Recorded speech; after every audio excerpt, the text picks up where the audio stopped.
ആകാശവാണി നമസ്കാരം. പ്രത്യേക വാർത്താ ബുള്ളറ്റിൻ വായിക്കുന്നത് കാർത്തിക. രാജ്യത്ത് ലോക്സഭാ തിരഞ്ഞെടുപ്പിന്റെ 4ാം ഘട്ട വോട്ടെടുപ്പ് നടന്നു. 9 സംസ്ഥാനങ്ങളിലും ജമ്മു കശ്മീരിലുമായി 96 മണ്ഡലങ്ങളിലാണ് ഇന്ന് വോട്ടെടുപ്പ് നടന്നത്. ഇതുവരെയുള്ള കണക്കുകൾ പ്രകാരം 62.73% പോളിംഗ് രേഖപ്പെടുത്തി. ആന്ധ്രാപ്രദേശിൽ 68.12%, തെലങ്കാനയിൽ 61.23% പോളിംഗ്. ബീഹാറിൽ 55.78%, ഝാർഖണ്ഡിൽ 63.37%, മധ്യപ്രദേശിൽ 68.44%, മഹാരാഷ്ട്ര 52.63%, ഒഡീഷ 63.85%, ഉത്തർപ്രദേശ് 57.63%, പശ്ചിമ ബംഗാൾ 75.91% എന്നിങ്ങനെയാണ് പോളിംഗ് ശതമാനം. ജമ്മു കശ്മീരിൽ 36.54% പേരാണ് വോട്ട് രേഖപ്പെടുത്തിയത്. ഏറ്റവും കൂടുതൽ പോളിംഗ് ശതമാനം പശ്ചിമ ബംഗാളിലാണ്. ഏറ്റവും കുറവ് ജമ്മു കശ്മീരിലും. രാജ്യത്ത് ശേഷിക്കുന്ന 3 ഘട്ടങ്ങളിലേക്കുള്ള തിരഞ്ഞെടുപ്പ് പ്രചാരണം ഊർജിതമായി പുരോഗമിക്കുന്നു. പ്രധാനമന്ത്രിയും ബിജെപിയുടെ മുതിർന്ന നേതാവുമായ നരേന്ദ്രമോദി ബീഹാറിലും ഉത്തർപ്രദേശിലും പൊതുസമ്മേളനങ്ങളെ അഭിസംബോധന ചെയ്തു. വാരാണസിയിൽ നിന്ന് 3ാം വട്ടം ജനവിധി തേടുന്ന ശ്രീ നരേന്ദ്രമോദി നാളെ നാമനിർദ്ദേശ പത്രിക സമർപ്പിക്കും. കോൺഗ്രസ് ദേശീയ അധ്യക്ഷൻ മല്ലികാർജ്ജുൻ ഖാർഗെ ഝാർഖണ്ഡിലും കോൺഗ്രസ് നേതാക്കളായ പ്രിയങ്ക ഗാന്ധിയും രാഹുൽ ഗാന്ധിയും ഇന്ന് ഉത്തർപ്രദേശിലും പര്യടനം നടത്തി. ഈ മാസം 20-നാണ് 5ാം ഘട്ട തിരഞ്ഞെടുപ്പ്. ഈ ഘട്ടത്തിൽ 8 സംസ്ഥാനങ്ങളിലെ 49 മണ്ഡലങ്ങൾ വിധിയെഴുതും. 6ാം ഘട്ടം ഈ മാസം 25-നും അവസാന ഘട്ട വോട്ടെടുപ്പ് ജൂൺ 1-നും നടക്കും. ലോക്സഭാ തിരഞ്ഞെടുപ്പിനൊപ്പം ഇന്ന് ആന്ധ്രാപ്രദേശ്, ഒഡീഷ സംസ്ഥാനങ്ങളിൽ നിയമസഭയിലേക്കുള്ള വോട്ടെടുപ്പ് നടന്നു. വൈകിട്ട് 5 മണിവരെയുള്ള കണക്ക് പ്രകാരം ആന്ധ്രാപ്രദേശിൽ 68% പോളിംഗ് രേഖപ്പെടുത്തി. ഒഡീഷയിൽ 63% പേരും വോട്ട് ചെയ്തു.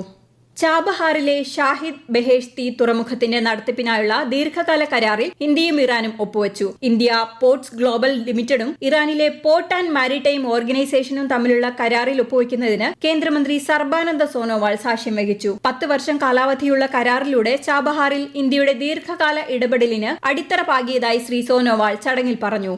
CBSE 12ാം ക്ലാസ് 10ാം ക്ലാസ് പരീക്ഷാഫലം പ്രസിദ്ധീകരിച്ചു. 87.98% +2 വിജയ ശതമാനം. തിരുവനന്തപുരത്ത് 99.9% വിജയം. 93.60% 10ാം ക്ലാസ് പരീക്ഷാഫലം. CBSE ബോർഡ് പരീക്ഷകളിൽ വിജയിച്ച വിദ്യാർത്ഥികളെ പ്രധാനമന്ത്രി നരേന്ദ്രമോദി അഭിനന്ദിച്ചു.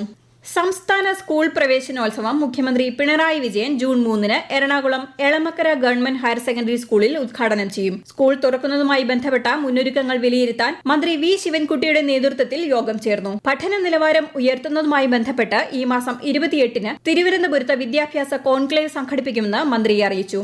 മഴക്കാലത്തിന് മുന്നോടിയായി റോഡുകളിലെ റണ്ണിംഗ് കോൺട്രാക്ട് പ്രവൃത്തി പരിശോധിക്കുന്നതിന് പ്രത്യേക സംഘത്തെ നിയോഗിച്ചതായി മന്ത്രി PA മുഹമ്മദ് റിയാസ്. വകുപ്പിന് കീഴിലെ IAS ഉദ്യോഗസ്ഥരും ചീഫ് എഞ്ചിനീയർമാരും അടങ്ങുന്ന സംഘം ഓരോ ജില്ലകളിലും പൊതുമരാമത്ത് റോഡുകളിലെത്തി പ്രവൃത്തി പുരോഗതി പരിശോധിക്കും. മഴയ്ക്ക് മുൻപ് റോഡുകളിലെ കുഴികൾ അടയ്ക്കുന്നതിനും അറ്റകുറ്റപ്പണിക്കുമാണ് മുൻഗണന നൽകേണ്ടതെന്ന് മന്ത്രി യോഗത്തിൽ നിർദ്ദേശം നൽകി.